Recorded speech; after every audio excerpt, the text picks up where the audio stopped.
And now, Fastened Like Nails with Dr. Mark Hamby. Well, Molly, to say that I'm excited would be an understatement, as we have Colin Smith in the studio with us again. Colin. Da-da-dum. Great to be here. Thank you. And fun fact, we did come back after dinner. Yes. We did. And we were talking about friendships and the way friendships are formed.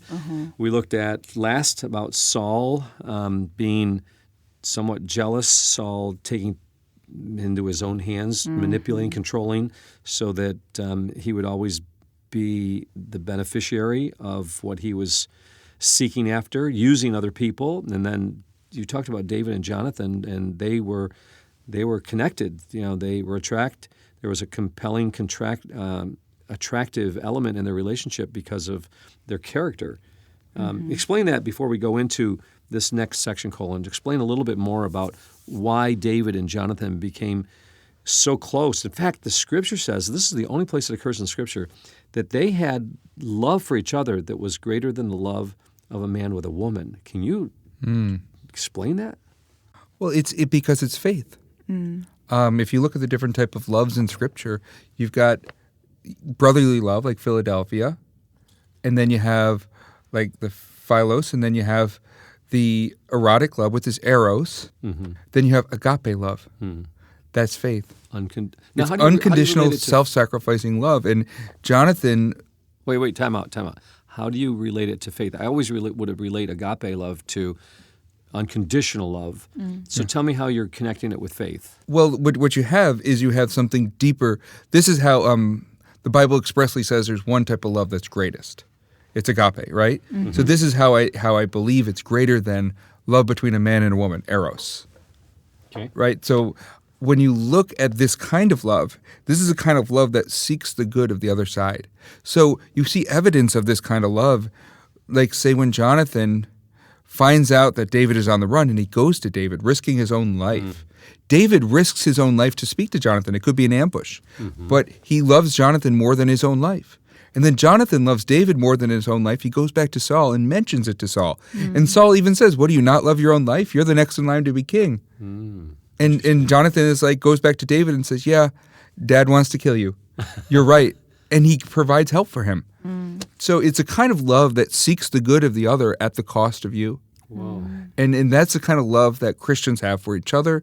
It's the kind of love that Jesus speaks about in John 15. This commandment I give you, that you love one another as I have loved you. And it goes even back further to Leviticus 19. You shall love your neighbor as yourself. And so it's this selfless love, a giving love, that you're supposed to have for your neighbor. And Jonathan and David have it because they see each other and they see in each other the same character qualities. You know, what's interesting is that is the kind of love that you have for God as well, because when you first come to know the Lord as your Savior, by faith, you're giving your life to someone, this God that you're just beginning to know. You're taking the huge step of faith to give your life to this God of the universe that you just are getting to know initially. You don't really know who He is. You know He's God, you believe, but you don't know Him experientially yet. And so that first step is a step of faith, of love. For God so loved the world, now we in turn, by faith, love Him. Absolutely. And it's so important when your children are choosing friends and they're seeking out people to share their lives with, it's so important that they look for friends who have the qualities that the Bible talks about: humility, kindness, honesty, courage, conviction, trustworthiness, honor, selflessness. And so many of those character qualities, it's the idea of looking for a friend because of those qualities. Jonathan saw that David was courageous, and he saw he was a man of valor, meaning he trusted God. And he said, you know what? God can do this. So what was happening in this story is you have to go back. You have to step back and see what Jonathan does first. So in 1 Samuel 13, there's only two people in all of Israel with the military equipment to fight the Philistines, Saul and Jonathan. They had iron armor, iron swords, and an iron spear, most importantly. The only way to punch through iron armor is with an iron spear because bronze will just bend. You can't punch through. So these are two people who needed to save Israel, and they're set up. And one, Saul, sits under a pomegranate tree with the two losers, Hophni and Phinehas. There's two loser priests, right? Mm-hmm. And he sits there and does nothing and just sort of dwells there. And then you look at what Jonathan does is he went out to meet the task. Jonathan didn't wait. He went out to meet the task at once. And this is what courageous people do. Part of courage is meeting the challenge immediately. And I kind of liken it to if you ever grew up like I did in a home where you didn't have a lot of heat. You wake up in the morning, it's really cold outside of your bed. Mm-hmm. A courageous person says, well, let's get this over with. Throws the sheets off and goes to work and takes a cold shower. It takes a lot of courage when you're at camp and it's cold. You got to get up in the morning. A not courageous person will say, let me wait a few minutes and stay here where it's comfortable and safe and warm under the pomegranate tree. And so Jonathan says, you know what? It's a difficult task. I'm going to meet it at once. And he says to his armor bearer, let's do this. Come with me. Let's go over this garrison and see these uncircumcised. And it's key. You have to look at that word uncircumcised. This is key because he's looking at the opponents, not at their strengths or their military advantage. They were at the top of a hill with iron armor. He was looking at it in terms of God's covenant promises to his people. Whoa, this is so good. So okay. Wait, time out. This is so good. Let me relish this moment, please. Okay, so this is making me consider the people that work here at Lamplighter, the people that we want to invest our lives into. Mm-hmm. Do they rise to meet the task? Yeah. You know, do they rise to get outside of their comfort zone and say, I'll do it? You know? It's really the type of value system that we want to cultivate here at Lamplighter, because if you get a group of people, and right now we have those people here. Everyone that's here has that kind of value. They're here to meet the challenge. Molly, look what happened last week. You know, we were working until 11, 12 o'clock at night. Yeah, we were talking about which I think one of the last podcasts was about hard work, and we were talking about all the paper that needed to be moved, but everybody got together. There was like 8 to 15 of us. And we all just cleaned the garage out. Okay, wait, in you got to hear this. Minutes. We have an architect coming. We have this facility. It's called a carriage house. Okay, it's old. It's filled with junk. It's next to the Victorian house. It's one of those projects you want to do it, but it just keeps getting put on the back burner. So the architect is coming on Friday, right? It's now Wednesday, and and we have a new hire here. His name is Daniel. And I showed Daniel the job. Daniel, one of these days you got to go over there and tackle this, right? And you should have seen his face. It's like, okay, he'll do it, right? He's going to do it no matter what. He's got that kind of character. But I felt kind of bad, this is going to take days to get this done, right? It's filled with junk and it's filthy. So Wednesday, Lamplighter gets 2 semi-trucks to appear here on campus at the exact same time. One's got 6 pallets of paper, and the other one's got 4 pallets of cardboard. And we're like, oh no, where are we going to put this stuff? We don't have enough space for it. And we had just decided that we were going to remove all of the paper from the one garage so that we could eventually move it over to another garage, and Daniel could have that workspace as his workshop. Yeah. You know, and so the truck, I come over there, and the truck already unloads one of the pallets of paper. This thing weighs 2,000 pounds. 2,000 pounds, just one of them out of 6. Whoa. And so I'm looking at it and I'm going like, oh, we need a quick decision here. And I said, hey, would you mind, we're going to bring this across the other street. Would you mind putting this back in your truck and driving it over there? And he goes, no, I don't mind. And as soon as he said that, the green light turned on, and I went into the office. I said, everybody, we're all going to the carriage house. And so there was 10 of us. Yeah. We all ran to the carriage house, all 10 of us. And we started cleaning that thing out, house. Bringing everything out of there. We took everything out. This huge pile. It would have fit a 60, whatever those things are, those 25-foot, 10-foot high, dumpsters. It was unique. They were 1800s random stuff. Whoa. And so I told the guy, I said, it's going to take us probably at least 20 minutes to do this. He goes, I got your back. Go for it. We got that whole thing done in 20 minutes, all 10 of us. And everything is now in there. It's beautiful in there. It's clean. And the architect came and she goes, whoa. She goes, when did you have time to do this? You know? So I love that you bring that idea out on the type of friends that our children need to be looking for, people that are willing to, get out of their comfort zone and get it done, Yep. Take the initiative. With courage. With resolve. I like that. And that's what Jonathan does. He knows that he's facing a superior opponent, but he knows there's no one else for the job. But he doesn't look at that. He looks at the Philistines, and rather than seeing an obstacle, he sees them as uncircumcised. Wow, that's amazing. I never thought of that before. Yeah. Isn't that so cool? Because he knew the covenant-keeping God was with his people. Wow. And he'd be able to save him. And that's what he says. He can save by many or by few. That's powerful. And so he goes, he takes courage That's so powerful. because the Lord is with him. He knows the Lord can save. The Lord is with me. This is the foundation of courage, is knowing that God is with you. And so he acts on that. And the result is Jonathan goes to this hill, and he says, you want me to come up or you want to come down? Either way, I'm going to kill you. I remember that. And they're like, well, then come on up if you want to die. And he literally fights on his hands and knees. He's crawling on this steep rock, on this right? steep, and it's probably a lot of loose rock too. And he's crawling up with his armor bearer behind him, and he's killing these guys as they come down to him. Why is his armor bearer behind him? Well, he's either in front or behind. Okay.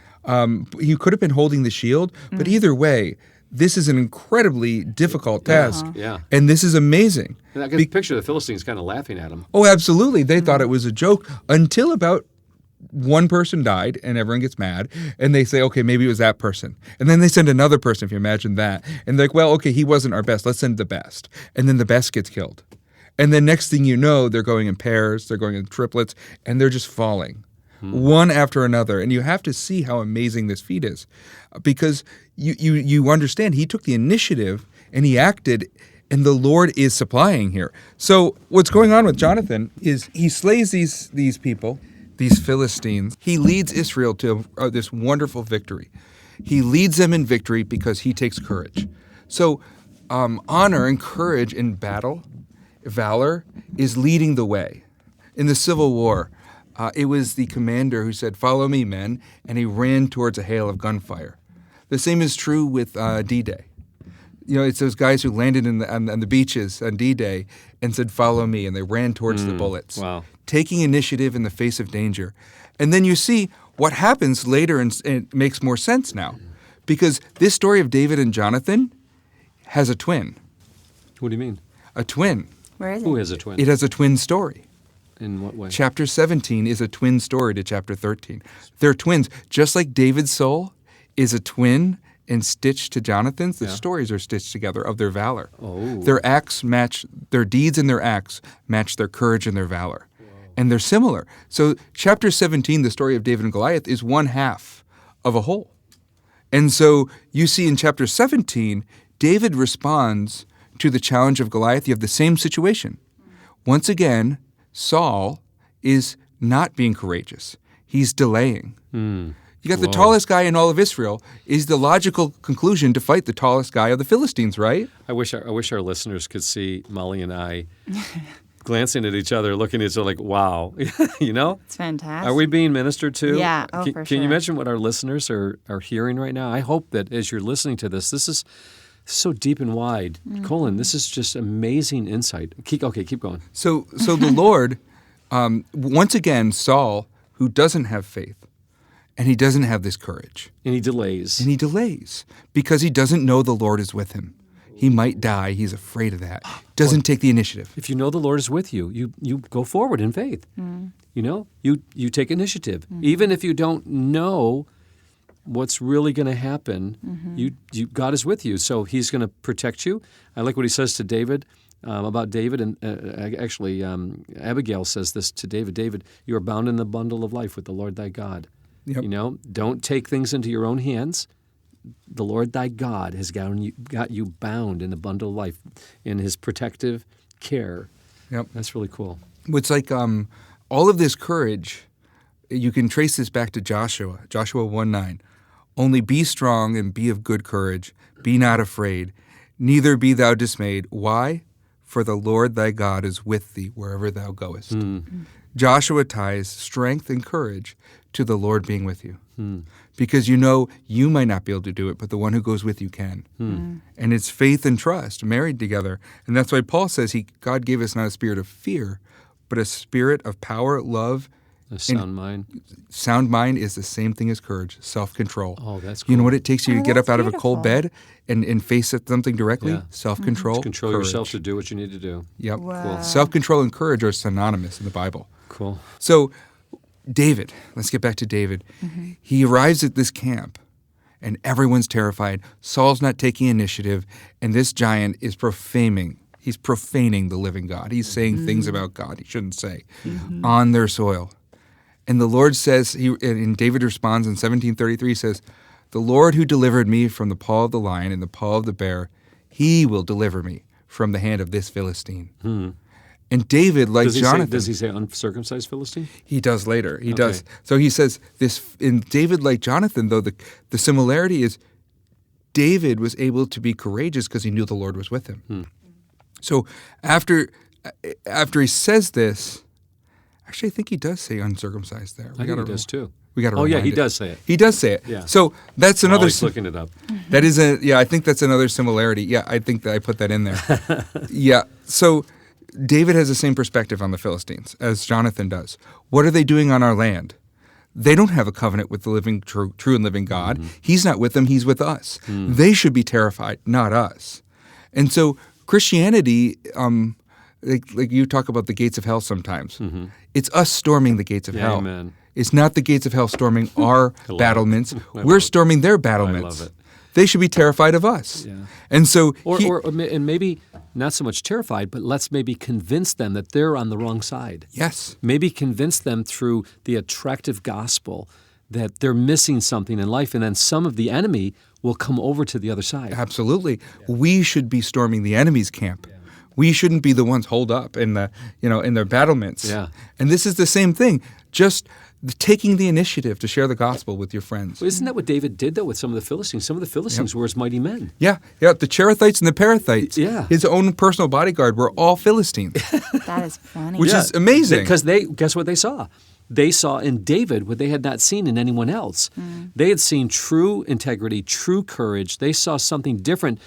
What they didn't see in Goliath, they saw Goliath is similar to a Saul, a haughty, selfish, person that was more, authority-based, and so what they saw in David was something entirely different. And this whole team of soldiers come to David and become his mighty men. Well, that's it. David had something about him that Saul didn't, that made him attractive and magnetic.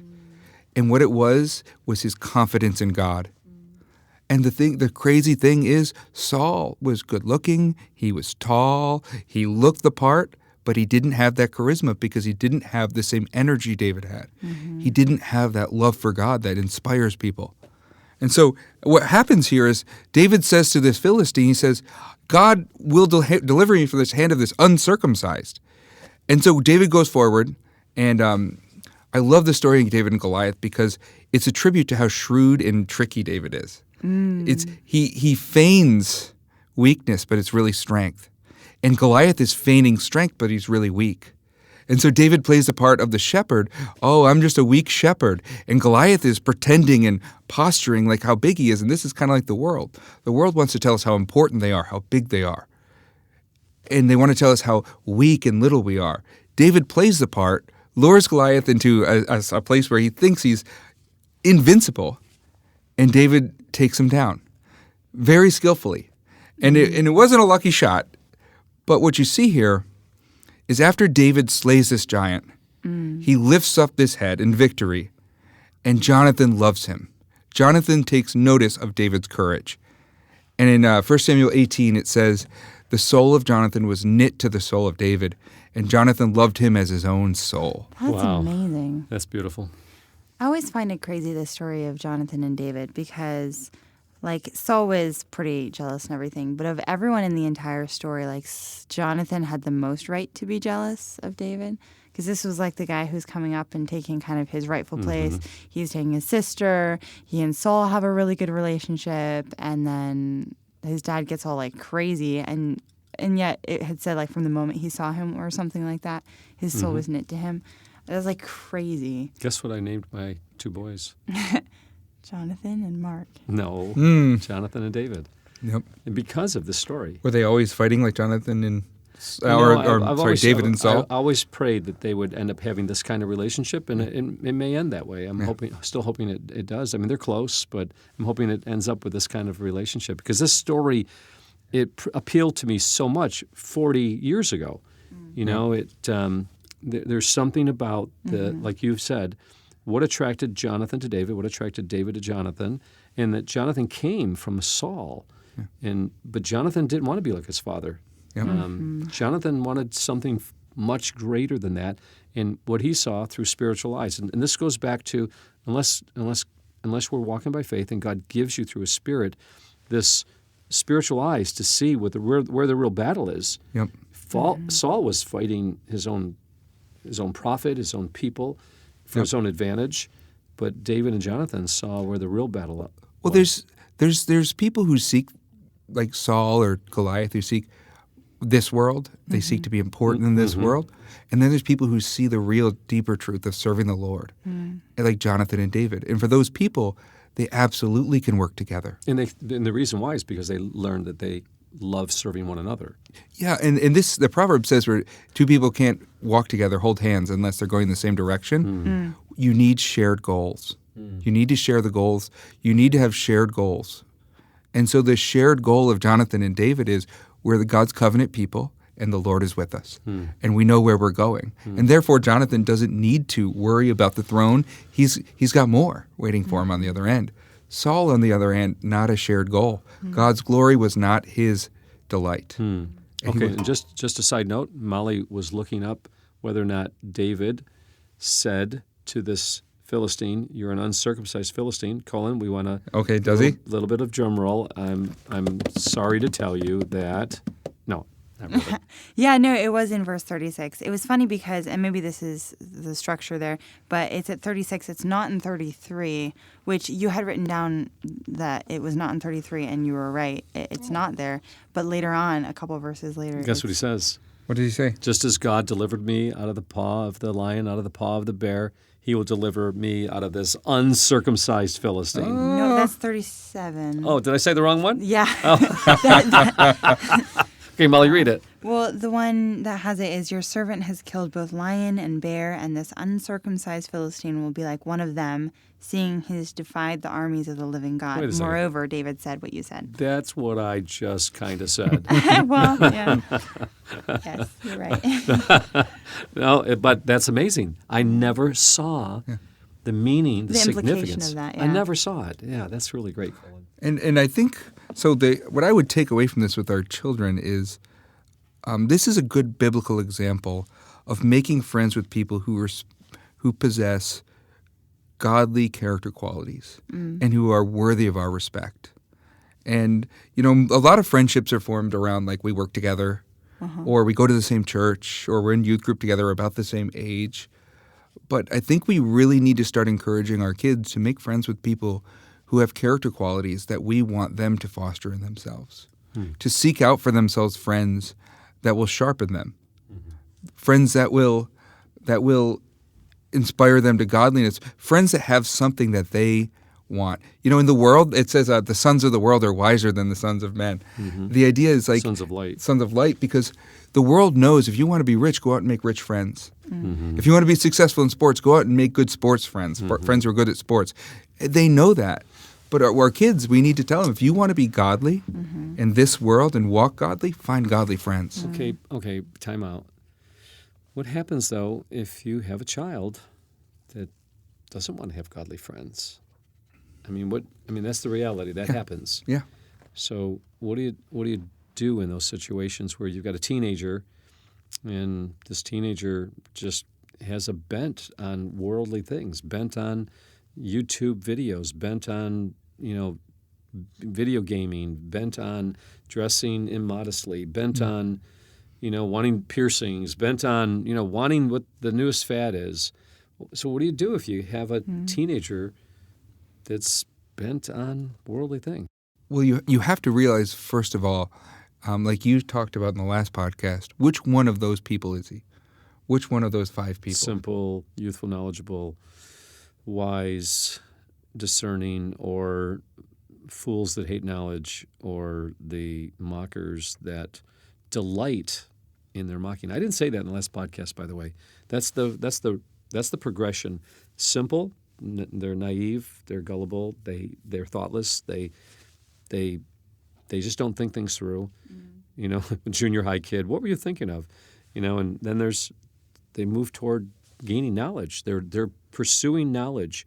They want to know, and then after they pursue knowledge, they become a little bit wiser. They were able to use that knowledge in a practical sense, and then they literally combined with the Spirit of God, they start having discernment between good and evil. And if they don't possess that, then they're going to go backwards. The simple that won't grow in knowledge and become youthful, knowledgeable people, the simple will go the opposite direction. It says fools hate knowledge. Yeah. They become foolish. And then the last type of person, that's the one that Solomon talks and says, this person, when he's afraid and sudden terror comes upon him, and he calls, I will not answer him.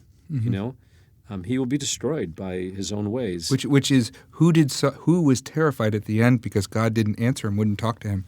Saul. Yeah.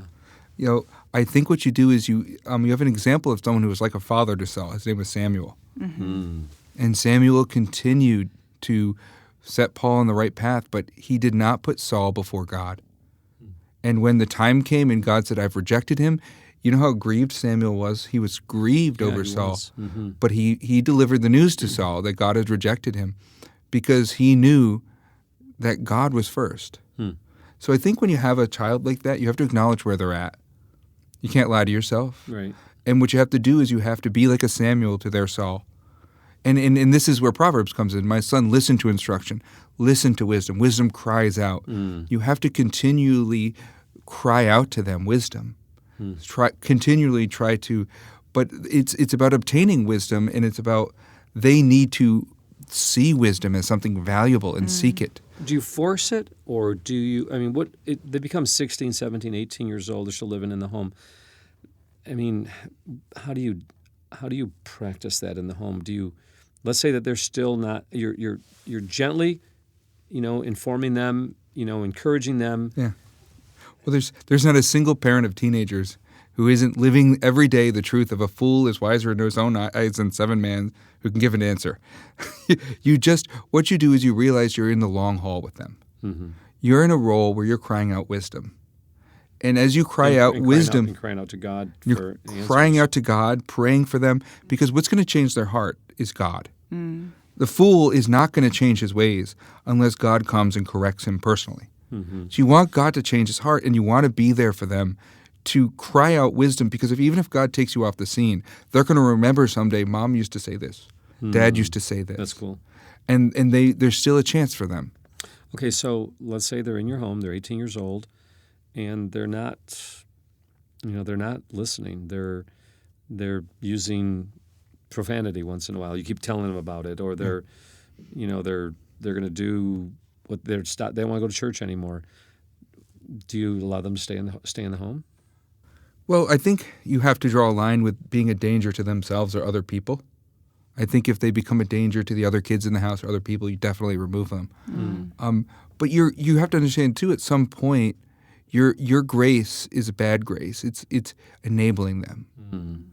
You have to at some point push them out of the nest, but you can't just push them out of the nest and run away.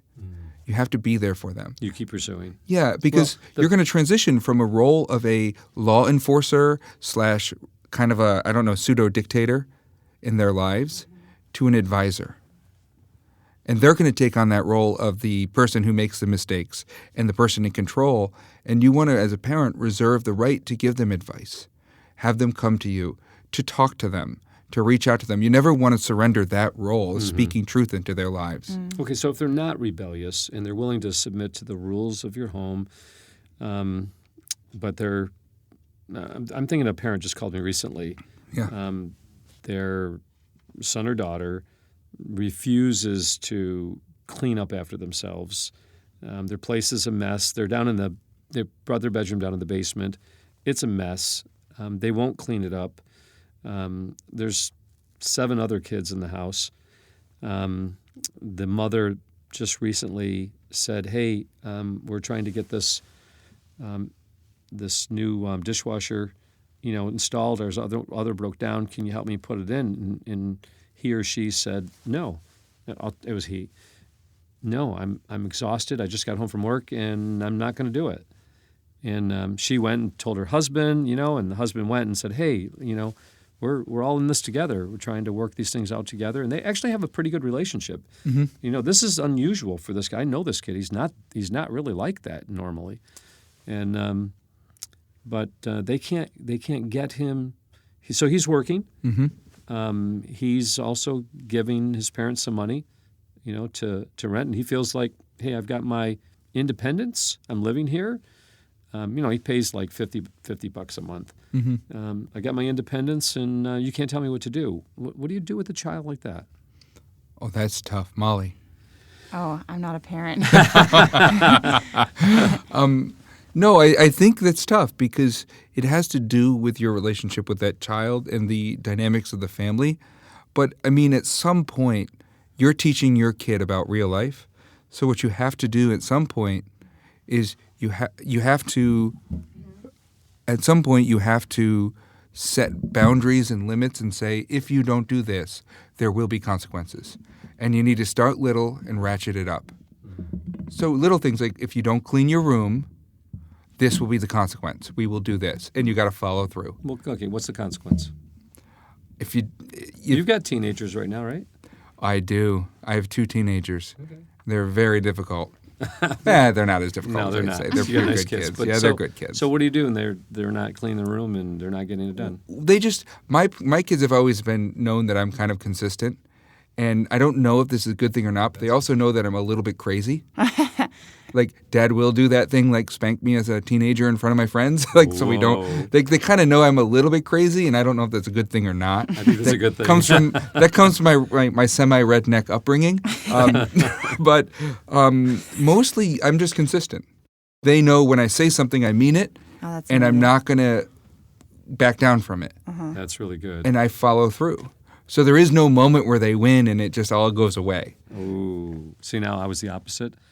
I learned the hard way. I just didn't have the character and I didn't have the relationship with God early in my Christian life to have my character formed in such a way that what I said I meant and what I meant I said. So I hadn't learned that yet, and I think I'm still learning that a little bit. I'm much better than I was, but I think the consistent approach to our children, a loving, consistent, firm approach is probably the best parenting approach. Absolutely. And you see cases of like one of the hardest things to do is if your kids are not saved, there's nothing the God needs to work in their hearts. Right. And one of the hardest things to do is when you have kids who aren't saved, they just don't get it. It's like Saul. They don't see. They don't have those spiritual eyes. And so it's really hard because they're not going to share the same values because they don't see what you see. But even an unsaved kid, though, if you're consistent with them, I think there's an investment. Each time that you're consistent, so let's say you start off slowly, like saying, okay, listen, your room's a mess. You're 18 years old, 19, 20, 21, whatever. So, hey, I want you to stay in this home as long as possible because I think it's better for you to be here than out in the world. But if you don't, abide by these little rules that I've got for you, then the first consequence is this, there can't be any electronics, in this house. I know you like them, but I'm going to do away with the internet. It's gone. So that's the first consequence. That's a little one, and he'll be like, oh, I'll just get it on my own phone. Oh, by the way, I know you're on our payment plan for the phone, but you're no longer be on the payment plan for that. So that's the next one. So those are little consequences, but they're costly, know.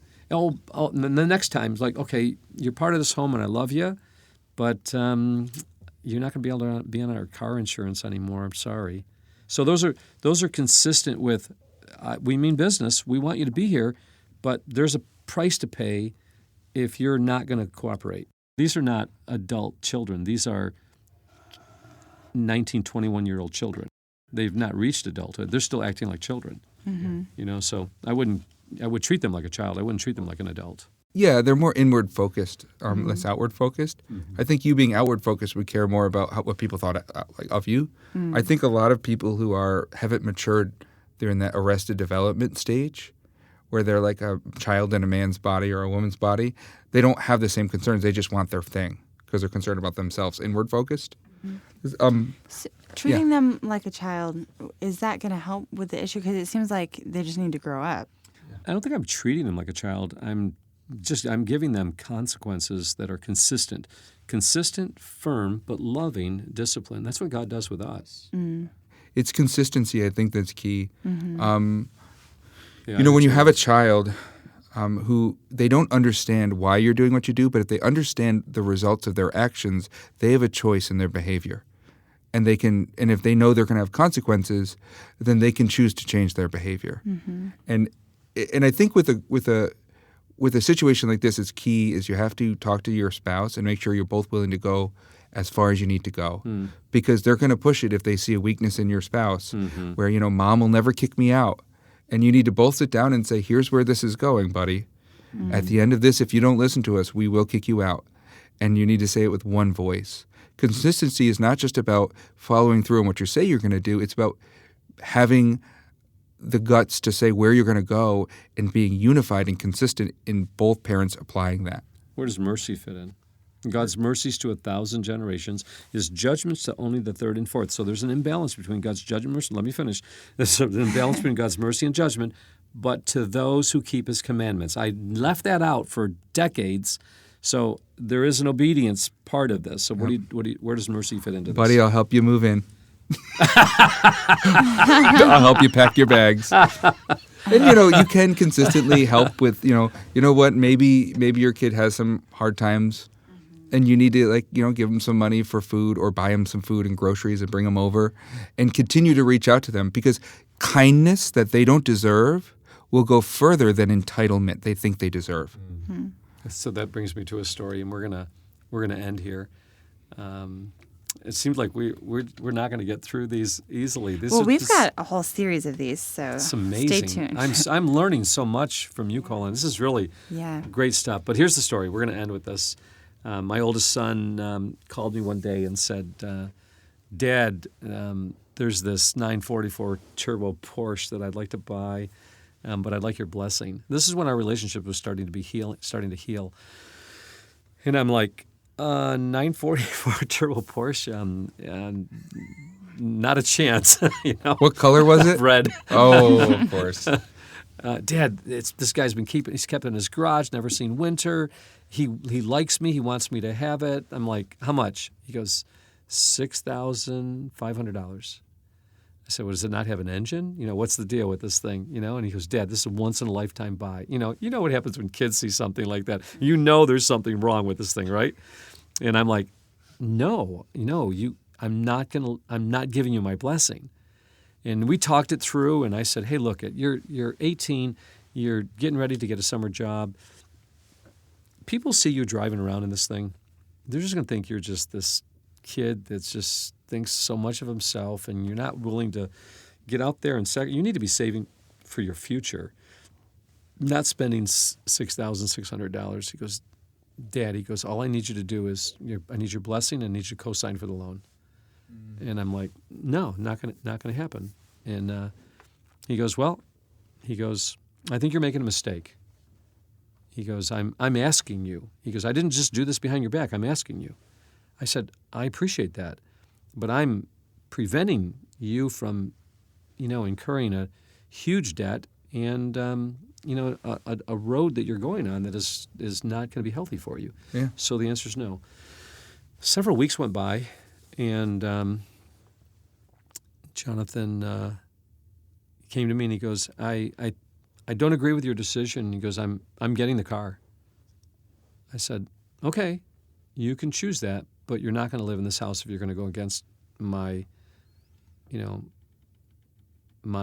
decision of not giving you the blessing. You asked me for a blessing. You didn't get it. Now you're going to go over my head with this. I said, not while you live in this house. I didn't really mean it so this is when I wasn't saying what I meant what I said, but I think I did mean it. Not while you live in this house. And I didn't have any real plan of how I was going to exercise that, but within a few days, he moved out. He was gone. Whoa. I know. It's crazy, right? And one of his friends, an older friend, probably around 25 years old, took him in, free of charge. The guy was thinking he was, giving him grace and helping him out. So Jonathan had his place where he was living all set.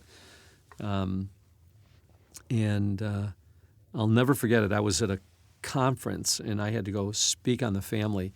And it was like Thursday, and I had to fly out that night. And we're sitting for dinner, and my oldest son is there at dinner. He's not quite moved out yet, and it was horrible. It was like this black cloud hanging over our family. No one's talking to each other.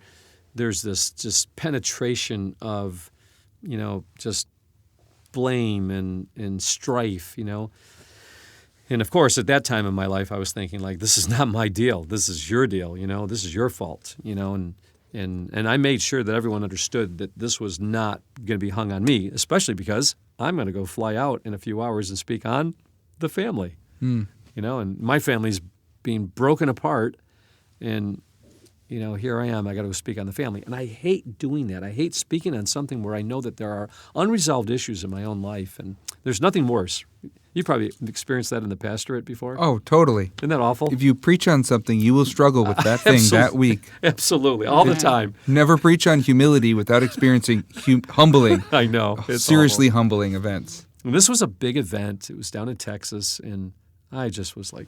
So anyways, I made sure that the Lord and I were in good terms. I made myself believe that everything was okay and that this was not on me.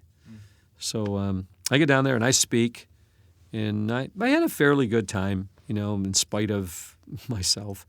And I'm coming back, and Debbie calls me up on the phone, and she goes, "Jonathan's not doing well." I said, "What happened?" She goes, he got the car home, wanted to show it to me, and as he's driving in the driveway, the engine blew. And I'm like, oh, that poor kid. Now listen, this is interesting. God had already worked in my heart. God had already led me to repentance of the way that I was handling this situation. I handled it with a strong arm. I handled it with hostility. I handled it with, I told you so. This is what's going to happen to you in just a mean sense. God had already convicted me, and I had already repented. And it was true repentance, and I was able to have a fairly good conference. When Debbie called me and told me that, if it was 3 days earlier, I would have said, good, now he'll learn. But I said, oh, that poor kid. He just spent $6,500 of his money plus title, insurance, and, registration. I'm like, oh, this poor kid. I felt bad. And I said, tell him to pick me up at the airport. Debbie would have picked me up, but I said, tell him to pick me up. We had this Caravan, this Dodge Caravan, 240,000 miles on it. The doors are welded on so they don't fall off, I said, tell him to pick me up with the Caravan. And so I get to the airport, and I'm coming down the escalator, and I see Jonathan over in the seats with his head like hanging way down. He doesn't even want to see me. And he looks up at me, finally sees me, and just kind of walks over sheepishly with his head just down.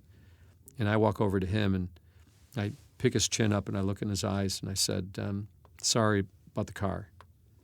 I said, but whatever it takes, tomorrow, we're going to get it fixed, and I'm going to pay for it. And he goes, really? I said, yeah. I said, I'm for you. I'm not against you. I said, this is an amazing lesson that you've learned, and you'll never forget it. And if it cost me $6,500 for you to learn this lesson, that's worth it. And besides that, I love you. And it was the second time in his life that I've seen him cry. It was probably the second time in my life that I had exercised genuine grace in his life. And our children, I think, we got to have that mixture between grace and strength. Mm-hmm. You can't have one without the other. Absolutely. They have to know that we unconditionally love them. You know, we don't love them because they obey the rules. We love them because they're our children. And that had a significant impact on his life. A few years later, my youngest son, David, wanted to buy a BMW. And, my kids just like nice cars. And he goes, Dad, I found this amazing car. And I said, really? I said, awesome. What is it? It's a BMW, it's amazing. And Dad, it's only like $13,000. And he's so excited. He goes, Dad, do you think you'd be willing to co-sign for me? I said, absolutely.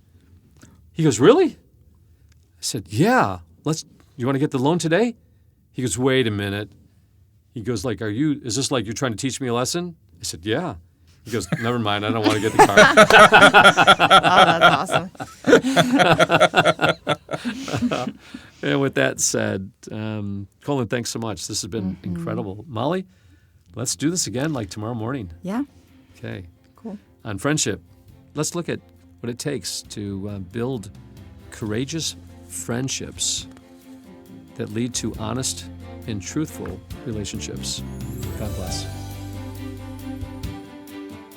You've been listening to Fastened Like Nails, a presentation of Lamplighter Ministries. Our mission is to make ready a people prepared for the Lord by building Christ-like character, one story at a time. To learn more about our family collection of rare books, dramatic audios, or guild programs, visit lamplighter.net. To hear more podcasts, search for Fastened Like Nails wherever you listen to podcasts. If you have a question you would like to submit for the Lamplighter team, visit lamplighter.net/podcast and fill out the form. That's lamplighter.net/podcast.